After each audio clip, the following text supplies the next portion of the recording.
Hey, കുളത്തിൽ കുളിക്കാൻ പോയതിനു ശേഷം നിന്റെ സൗണ്ട് ഒന്നും വെളി വരല്ലോ കേട്ടാ. ഹലോ ഹലോ ഹലോ ഹലോ കുഴപ്പമൊന്നുമില്ലല്ലേ? എന്താ കുഞ്ഞനം കുത്തണം? നിന്റെ ചെവിയാണ് അടിച്ചു പോയത്. നീണ്ട കര പോയി ചൂണ്ടയിടാനാ? ചെവിയില് വെള്ളം കയറിയതാണ്. ചവറ വള്ളം കളിയാ. ഹലോ ഹലോ കേക്കാമോ?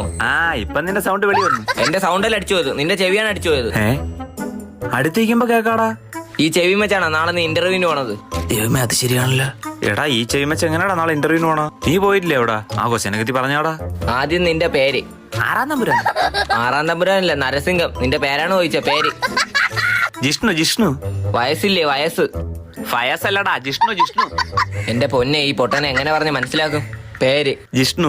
വയസ്സ് 24. Date of birth 2001 March 30. അച്ഛന്റെ പേര് ദാമോദരൻ. നിങ്ങൾ എത്ര മക്കളാണ്? 2. ആരൊക്കെ? ഞാനും അനിയനും. ഈ കമ്പനി ആര് പറഞ്ഞെന്ന് ചോദിക്കുമ്പോ എന്റെ പേര് പറയണം. ഇതിനു മുമ്പ് എവിടെയെങ്കിലും ജോലി ചെയ്തിട്ടുണ്ടോന്ന് ചോദിക്കുമ്പോ ഇല്ലെന്ന് പറയണം. ഇന്റർവ്യൂ എടുക്കുന്ന ആളിന്റെ അച്ഛനാണ് അവിടുത്തെ MD. MD ആരെന്ന് ചോദിച്ചാൽ